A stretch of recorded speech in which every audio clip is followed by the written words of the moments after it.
দূর থেকে লক্ষণ দেখলেন হনুমানটা আসছে।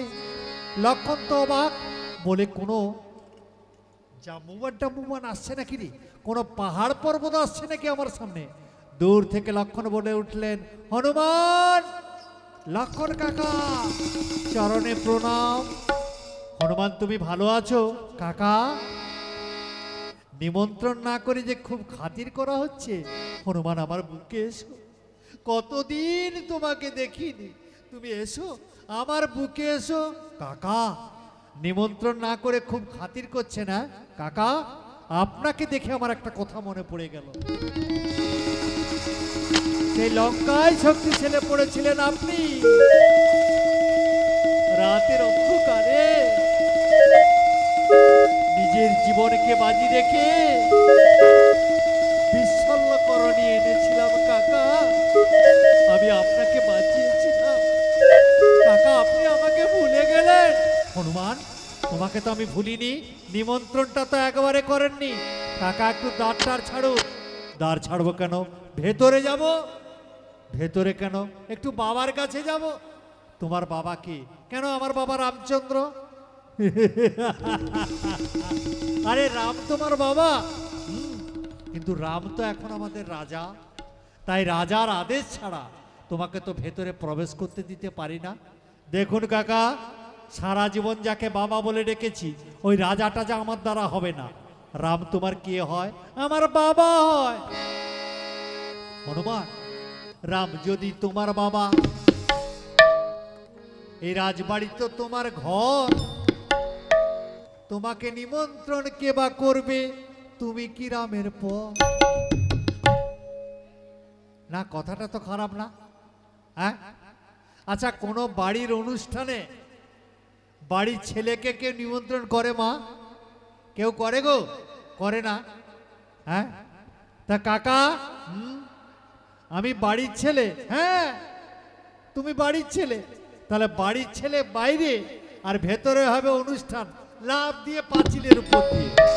জয় রাম বলে এইবার এক লাভ দিল, এক লাভ দিয়া হনুমান সোজা সীতা মায়ের কাছে গেল। সীতা মায়ের কাছে গিয়ে বলে, এ কি রে বাবা? হ্যাঁ মা, মা, মা একটু কথা বল, মা একটু কথা বল, আমি অনেকদিন আসিনি। সেই রাবণ বধের পরে মাকে আমি অযোধ্যায় রেখে চলে গেলাম, তারপর থেকে আমি আসিনি। মা, মা মনে হয় রাগ করেছে। মা একটু কথা বল, মা একটু কথা বল। মা, কাঁদে তোর দুষ্টু ছেলে, তুষ্ট করে নে মা কোলে। কাঁদে তোর দুষ্টু ছেলে, তুষ্ট করে নে মা কোলে। যাবো মাগো কার কাছে, বাবা রাগ করে আমার উপরে। যাবো মাগো কার কাছে, বাবা রাগ করে আমার উপরে। ও মা একটু কথা বল। কাঁদে তোর দুষ্টু ছেলে।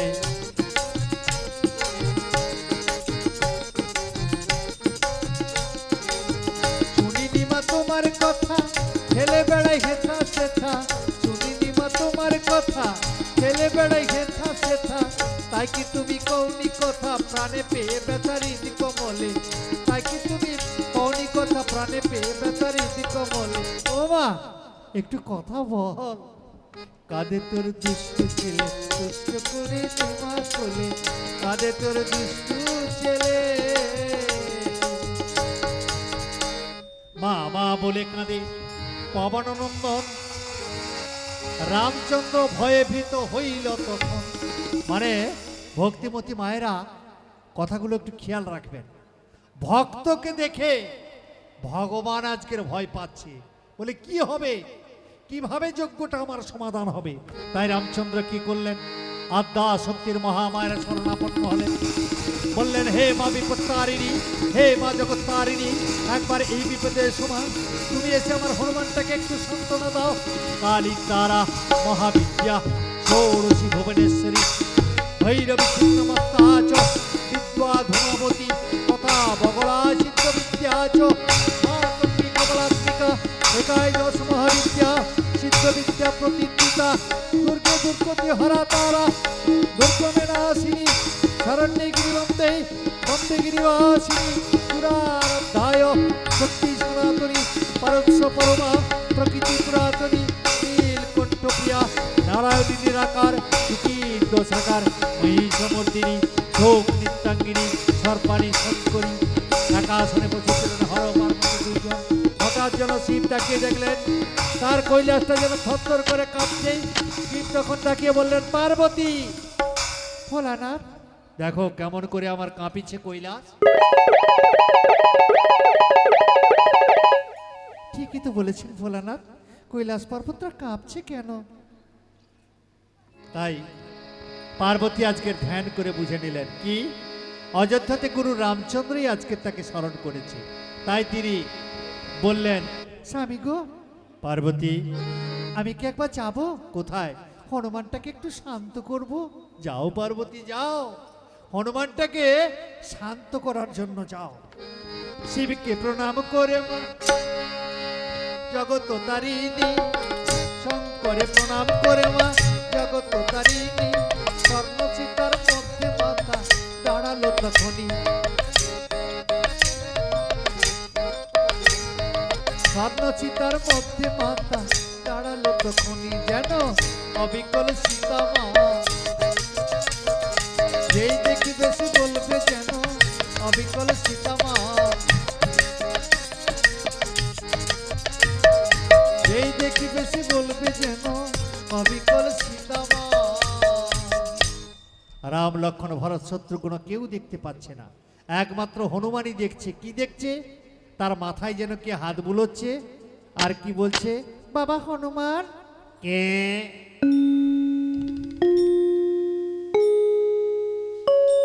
কে আমাকে হনুমান হনুমান বলে ডাকলো? তাকিয়ে দেখ আমি কে। এ কি মা, মা এতক্ষণ কথা বলিসনি কেন জননী? মা, মা, বাবা আমি তোমাকে একটু পরীক্ষা করেছিলাম বাবা। কিসের পরীক্ষা? কোন পরীক্ষা বল? স্বর্ণকাররা যেমন সোনাকে কোষ্টি পাথরে ধুয়ে মেজে পরীক্ষা করে সত্যিকারে সোনা আছে কিনা, আমি তোমাকে একটু পরীক্ষা করেছিলাম তুমি আমার সে আগের মতো ভক্ত আছো কিনা। মা, আর কোনো পরীক্ষা তুই করবি না। না বাবা, আর কোনো পরীক্ষা করব না। বাবা হনুমান, মা তুমি কিছু কর্ম করো। কি কর্ম করব? কেন তোমার বাবা যা বলবে। বাবা, বাবা হনুমান, আমি কি করব? কি করব মানে? আমি কিছু কর্ম করতে চাই। ও কর্ম করবে? আচ্ছা ঠিক আছে, কর্ম যদি করবে বাছা, পবননন্দন আমার যজ্ঞে যত সাধু সন্ন্যাসীর আগমন সবার পায়ে জল দাও। এ কি রে? হ্যাঁ, বিনা নিমন্ত্রণে এলে কি এই কাজগুলো করতে হয়? তা যাক, বাবা যখন বলেছে সবার পায়ে জল দেওয়ার জন্য আর দেরি করব না। এই বলে হনুমান একজন সাধুকে নিয়ে চলে যাচ্ছে, ফাঁকে ফাঁকে বসিয়ে দিচ্ছে। এইভাবে কয়েকজন সাধু ভাবলো, এই চল না একটু আগে পাটা ধুই। হ্যাঁ, তখনকার দিনে একটা নিয়ম ছিল যে কেউ যদি কোনো অনুষ্ঠানে খেতে যায় আগে পা হাত ধুতে হবে, নাহলে কিন্তু খেতে দেবে না। তাই সেই পা হাত ধোয়ার কাজটা হনুমান পেয়েছে। হনুমান বলে এক এক করে পা ধুইয়ে দেব, গিয়ে তোমরা পঙ্গতে বসে খেয়ে নেবে। সবাই একটু আগে আগে বসতে চায়। হ্যাঁ, হনুমানের কে লেজ ধরে টানে কেন আগে, কে তার পা ধরে টানে কেন আগে, কে তার হাত ধরে টানে কেন আগে, কে তার মাথা ধরে টানে কেন আগে। হনুমান ভাবলো দুটো তো হাত। হ্যাঁ, আরে সবাই যদি আগে আগে বলে আগে কাকে ধোয়াবো, যাক কারুর মনে দুঃখ দেব না।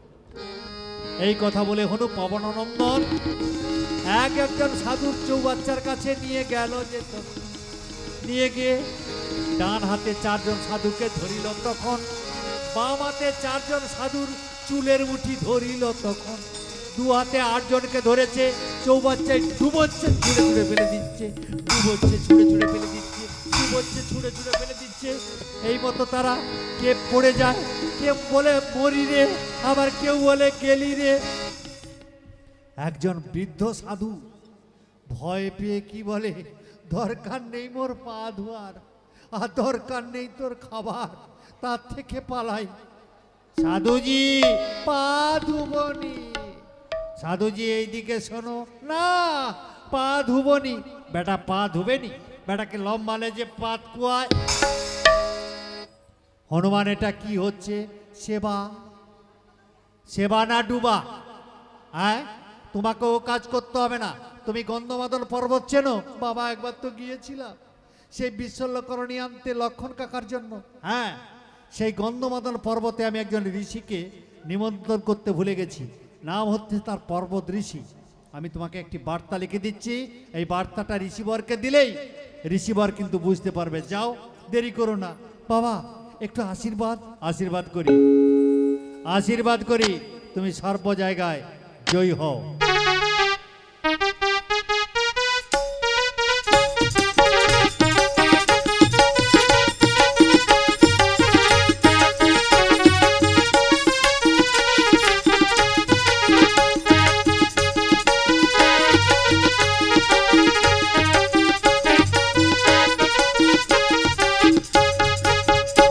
হনুমান যে ঋষিটিকে দর্শন করছে, এমন ঋষি হয়তো কেউ কখনো দেখেননি। ঋষিটি দেখতে কেমন? একাকী বসতি নিত্যং পর্বত গন্ধমাদনে, কিমর্তে কাঞ্চন কায়, কিমর্তে শুকর মুখ। ঋষির গলা থেকে পা পর্যন্ত সোনার মতো রং, মুখটা কিন্তু তার সোরের মতো। মনে মনে ভাবে হনু পবন নন্দন, জীবনে অনেক সাধু দেখেছি, তবে এমন সাধু আমি দেখিনি কখনো। যাক, সাধুকে আগে প্রণাম করি, তারপর। সাধুজি জয়স্তু, সাধুজি চরণে প্রণাম, জয়স্তু। সাধুজি আপনি চোখ বন্ধ করে আছেন কেন? না চেয়ে সব কিছু দেখতে পাই, বলতে পারি। না চেয়ে সব কিছু দেখতে পান, বলতে পারেন? বলুন তো আমি কে? তুই তো রাম ভক্ত হনুমান। বাহ, কি করে বললেন সাধুজি? আমি ত্রিকালজ্ঞ, 30 বছর ধরে এই গাছের গোড়ায় তপস্যা করছি, তার কোনো প্রভাব নেই। ও আচ্ছা আচ্ছা আচ্ছা আচ্ছা। সাধুজি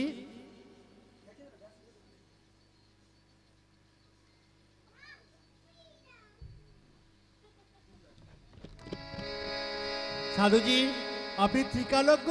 হ্যাঁ, আমি ত্রিকালজ্ঞ। আচ্ছা সাধুজি, গলা থেকে পা পর্যন্ত আপনার সোনার মতো রং, কিন্তু মুখটা আপনার শরীরের মতো কেন? হনুমান, আমার জীবনে একটি ঘটনা আছে, একটু বলবেন? তবে শোন। পূর্ব জন্মে আমি একজন রাজা ছিলাম, তারপর অনেক গরিব দুঃখীকে আমি সোনা দান করেছিলাম। অনেক সোনা দান করেছিলাম বলেই গলা থেকে পা পর্যন্ত আমার সোনার মতো রং। আর একদিন আগে গর্জনে কয়েকজন সাধুজিকে আমি চৌবাচ্চায় ডুবিয়েছিলাম, সেই পরিণতিতে মুখটা আমার ঘরের মতো হয়ে গেল। ভগবান, আমি যে কি ভুল করেছি, আমি যে কি ভুল করেছি, আমি যে কি আমার কি হবে? মানে আমার কি হবে? কেন তোর আবার কি হবে?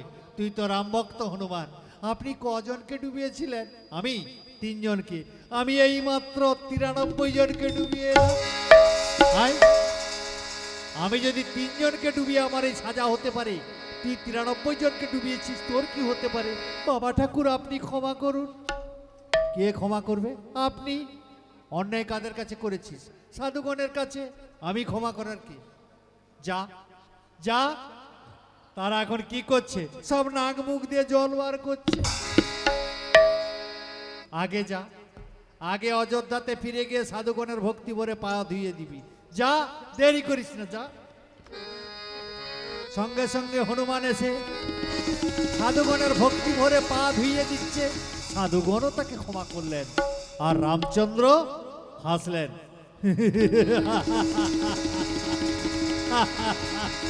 আজকের গন্ধমাদনে পর্বত ঋষি সেজে হনুমানটাকে এমন শিক্ষা দিলাম, জীবনে কোনো অন্যায় আর করবে না। তা ভাই শত্রুঘ্ন, দাদা যজ্ঞের ঘোড়াটা নিয়ে যাও, চারিদিক প্রদক্ষিণ করাবে। যজ্ঞের ঘোড়াটা নিয়ে এলে এখানে পূর্ণ আহুতি হবে। যাও, আর সঙ্গে 5000 সৈন্য নিয়ে যাও। দাদা একটু আশীর্বাদ, আশীর্বাদ করি। নাচিতে নাচিতে ঘোড়া পূর্ব দিকে যায়, পূর্ব দিক জয়ী হলো ঘোড়া উত্তরেতে যায়।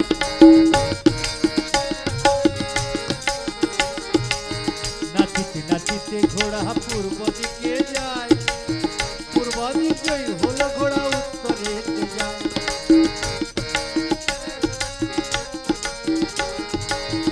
উত্তর দিক জয়ী হলো ঘোড়া পশ্চিমেতে যায়, উত্তর দিক জয়ী হলো ঘোড়া পশ্চিমেতে যায়, পশ্চিম দিক জয়ী হলো ঘোড়া দক্ষিণেতে যায়।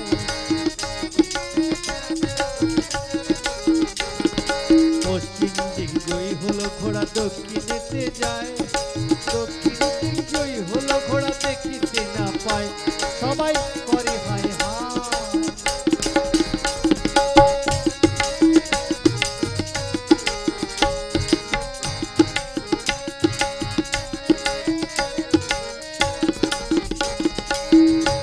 এদিকে জনক ঋষি মুনিবর তিনি লবকুশকে ডেকে বললেন, সীতামাকে ডেকে বললেন, মা সীতা, বাবা মাগো, আজকের আমি শিষ্যদের সঙ্গে একটু তপস্যায় যাব মা, চিত্রকূট পর্বতে যাব। তাই যাওয়ার আগে এই তপবনের ভারটা আমার দাদু ভাইদের উপর দিয়ে যেতে চাই। কিরে মা, তুই কি কিছু বলবি? বাবা, এরা অবুঝ বালক, এরা কি তপবনের ভার নিতে পারবে? কিরে মা, তোরা পারবি না? আমরা খুব পারবো দাদু। এই তো বীরের মতো কথা। তবে দাদু ভাই, একটা কথা মনে রাখবি, যদি না বলে কেউ তপবনে প্রবেশ করে, তোরা তাকে বেঁধে রাখবি, আমি এলে তার বিচার করব। তপবনের ভার দিয়া মহামুনি গেল গো, মহামুনি গেল।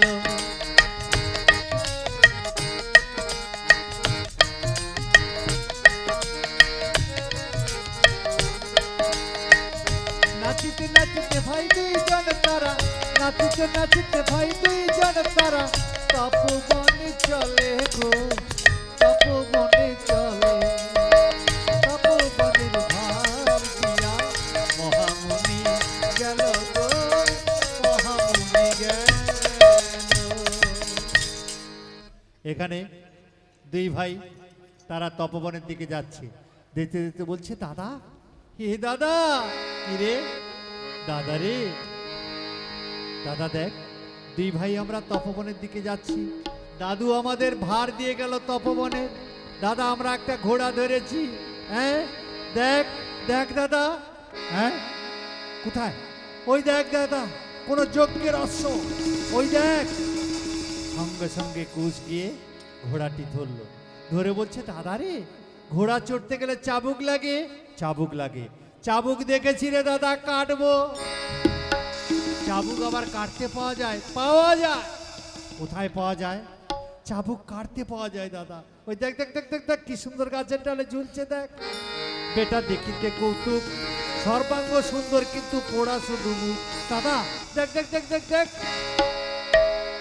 দাদা, ঘোড়া তো ধরেছি, ঘোড়ার কপালে কি লেখা আছে দেখ রে দাদা। লেখা আছে, হ্যাঁ, রামচন্দ্র যখন ঘোড়াটি ছেড়েছিলেন, ঘোড়ার কপালে জয়পত্র দিয়ে তিনি দিয়েছিলেন কি? রাম নামে রাজায় আমি, অযোধ্যা নগরী অশ্বমেধ যজ্ঞ করি, আনন্দ অন্তরে। রাম লক্ষ্মণ ভরত শত্রুঘ্ন চারি ভাই মোদের নাম, একসঙ্গে বাস করি, অযোধ্যায় মোদের ধাম। আর একটা কথা লেখা আছে দাদা, বলবো না? বলতো কি লেখা আছে? লেখা আছে, বীরের পুত্র বীর হবে যেই জন, শ্রীরামচন্দ্রের যজ্ঞের ঘোড়া ধরিবে সেই জন। বীরের পুত্র বীর হবে যেই জন, শ্রীরামচন্দ্রের যজ্ঞের ঘোড়া ধরিবে সেই জন।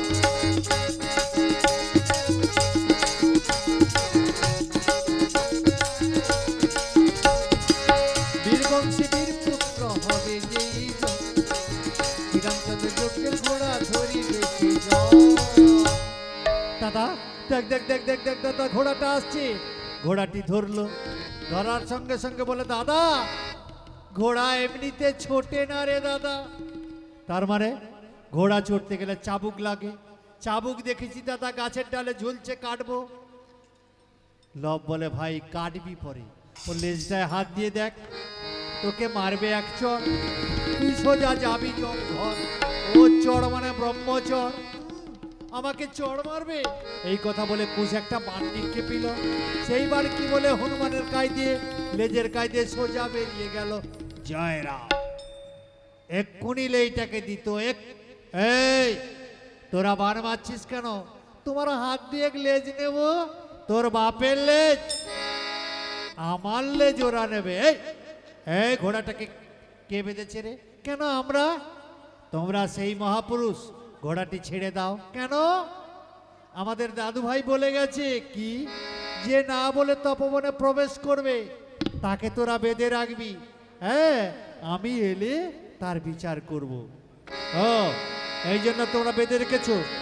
এই প্রতিজ্ঞা আমরা করেছি, তোরা যদি এই প্রতিজ্ঞা করে থাকিস আমি তোদেরকে এক্ষুনি বন্দি করব। পারবেন? ওই আমাদের সঙ্গে যুদ্ধ করুন। যুদ্ধ করব, ওইদিকে মুখটা ঘোরা, ওইদিকে। দুই ভাই যুদ্ধ করবে বলে হনুমানের সঙ্গে মুখ যে ঘুরাইল, হনুমান এক লাফ দিয়া সোজা রামচন্দ্রের কাছে এলো। বাবা, চরণে প্রণাম। একই হনুমান, আরে তুমি একা? তারা কোথায়? কারা? 5000 সৈন্য সামন্ত আর শত্রুঘ্ন সবাই বন্দী। কে বন্দী করেছে? সামান্য 2টি বালক। লক্ষণ, দাদা তোমাকে একবার যেতে হবে ভাই। কোথায় দাদা? ওই বাল্মীকির তপবন। দাদা,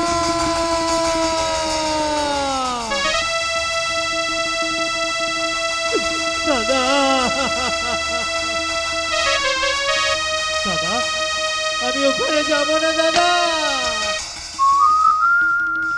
আমি ওখানে যাব না। আমি যদি যাই আজ থেকে মনে পড়বে আমার সেই 12 বছর আগেকার কথা। কি 12 বছর আগের কথা? হ্যাঁ, বৃথা লোক অপবাদে 5 মাস গর্ভবতী অবস্থায় সীতামাকে আমি দিয়েছিলাম আপনার কঠিন নির্দেশে ওই তপবনে। দাদা, ওই আমি যাব না দাদা, আমি যাব না। ভাই, প্রাণের ভাই শত্রুঘ্ন সেখানে বন্দী, তুমি যাবে না? তুমি তাকে মুক্তি করার জন্য যাবে না? দাদা, শত্রুঘ্ন সেখানে বন্দী দাদা, আমি নিশ্চয়ই যাব দাদা, আমি নিশ্চয়ই যাব। লক্ষণ, সঙ্গে 10,000 সৈন্য নিয়ে যাও, আর ভরতকে সঙ্গে নিয়ে যাও। শ্রীরামের আদেশে চলে ভরত ও লক্ষণ সম্মুখে পথ ঘিরে দাঁড়ালেন পবন নন্দন। জয় রাম। হনুমান তুমি? আমি যাব। কোথায়? ওই বালকের সঙ্গে একটু যুদ্ধ করব। যুদ্ধ? যুদ্ধ তুমি পারো? জীবনে কত যুদ্ধ করলাম, আর যুদ্ধ করব না? তা ঠিক আছে, ঠিক আছে, তুমি চলো। তবে বালকের যদি সন্ধান পাও তাদের উপরে কোনো হস্তক্ষেপ করো না। লক্ষণ ভরত যাচ্ছে, বালকের বিচার করবে। যাও। এবার হনুমান বালককে খুঁজতে এসে বটবৃক্ষে বসে বসে বালককে দেখতে পাচ্ছে না। হ্যাঁ, হনুমান কিন্তু রাম নাম গাইছে। কেমন করে? মুক্ত আকাশে বলাকার মতো মন পাখি উড়ে চলে রে চল। মুক্ত আকাশে বলাকার মতো মন পাখি উড়ে চলে রে চল।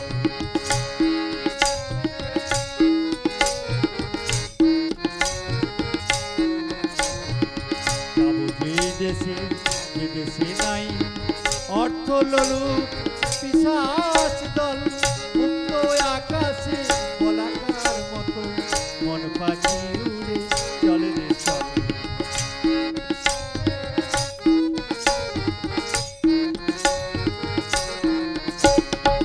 যে দেশে নাই রে স্বার্থপরতা, মানুষ কাটে না মানুষের মাথা। যে দেশে নাই স্বার্থপরতা, মানুষ কাটে না মানুষের মাথা। অর্থ লালসায় হইয়া মিথ্যা, গরিবের নয়নে ধরায় না জল। মুক্ত আকাশে বলাকার মতো মন পাখি চলে রে চল।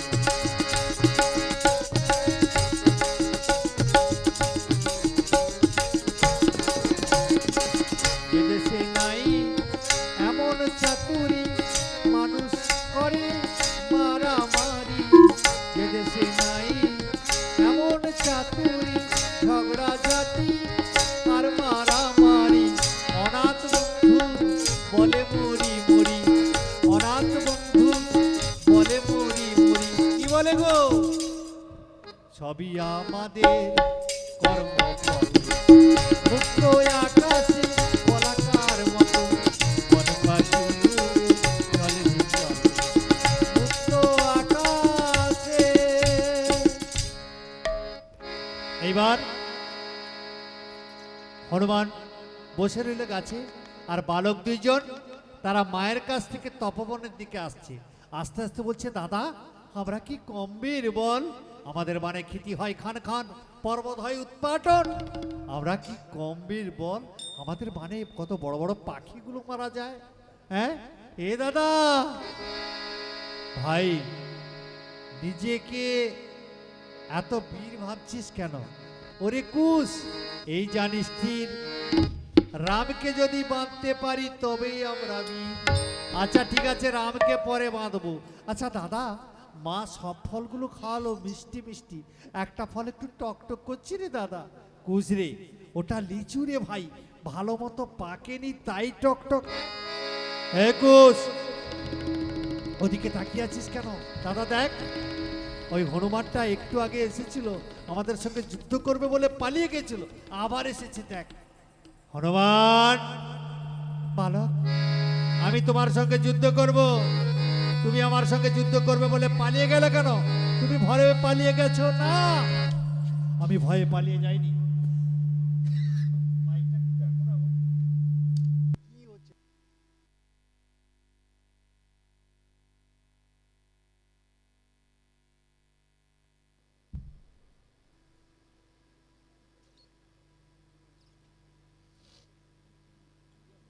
জয় রাধে, জয় রাধে, জয় রাধে। আরেকটু আরেকটু, জয় রাধে।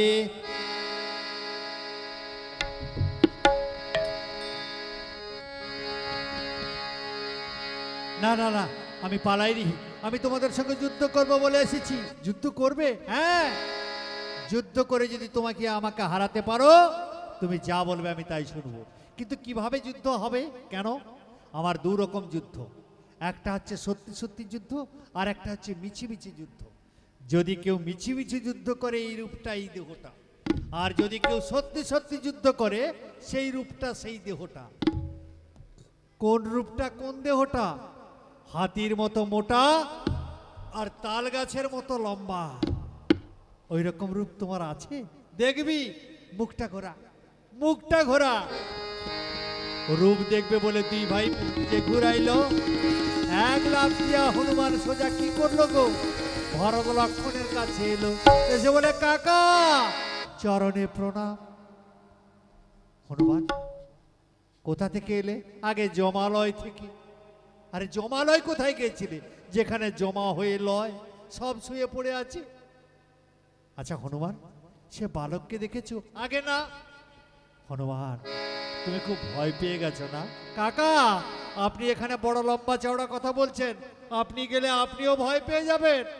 আমি মেঘনাথকে বিনাশ করে আমি বীর নাম নিয়েছি, আর আমাকে ভয় দেখাচ্ছ সামান্য বালকের? হ্যাঁ চলো তো আমি দেখি কাকা যেতে পারি একটা শর্তে। শর্তটা কি? এই লেজের দায়িত্বটা কে নেবে? কেন আমি নিলাম। তাহলে চলুন, আর দেরি করব না।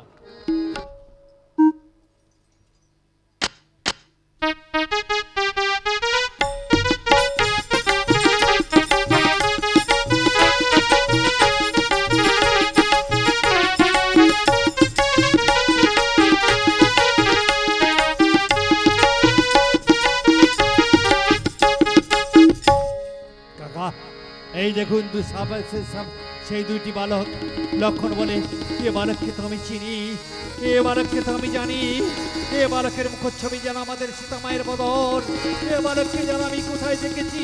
হ্যাঁ, এ বালকের মুখচ্ছবি আমাদের সীতা মায়ের। ওরে বালক, বালক, ওরে বালক, বালক তোদের কাছে কিচ্ছু চাই না বালক, তোদের কাছে আমি কিচ্ছু চাই না, শুধু একটি বারের মতো বল বালক, ওরে এই বনে কি তোদের ওরে মাথায় আছে রে? এই বনে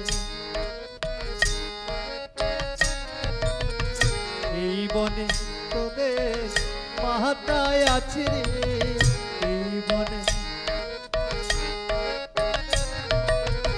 তোদের মাতা দুঃখিনী সীতা হবে রে, তোদের মাতা দুঃখিনী সীতা হবে রে, এই বনে তোদের মাথায় আছে রে।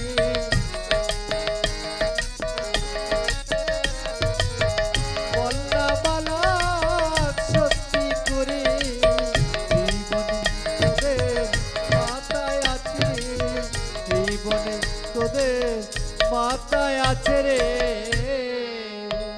আচ্ছা, আপনারা বীরের মতো সেজে এসেছেন, তবে কা পুরুষের মতো কাঁদছেন কেন? কি বললি?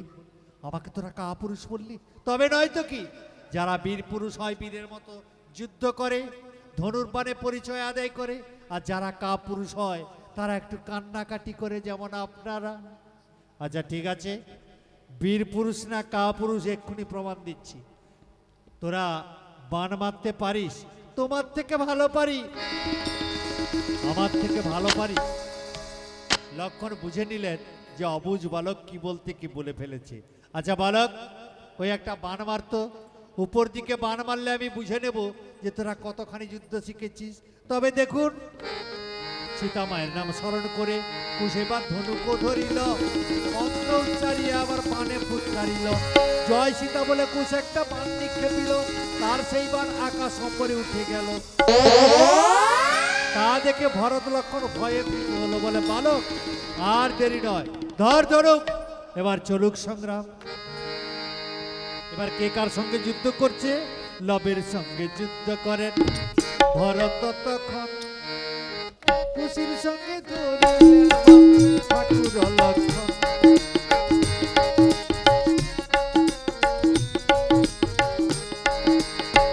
লবের সঙ্গে যুদ্ধ করেন ভরত তখন, কুশির সঙ্গে ধরিলেন ঠাকুর লক্ষণ।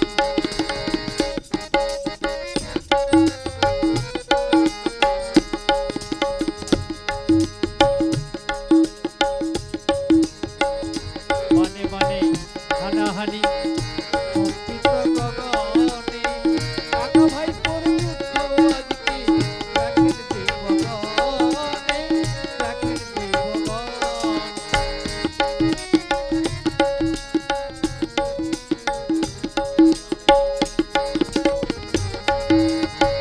সিংহমুখী অশ্বমুখী গজমুখী বান, হরিতালি ছুটছে বান খরসান।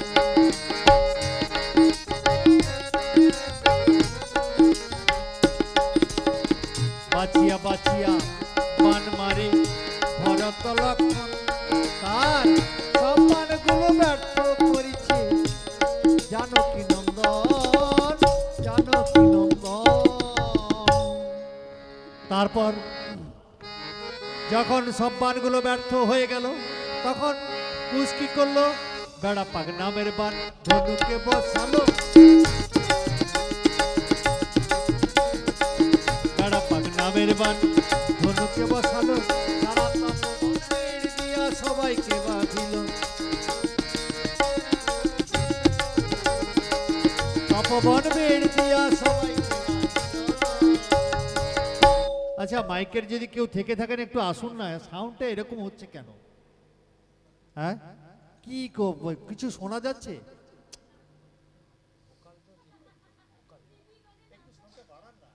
কিছু বুঝতে পারি,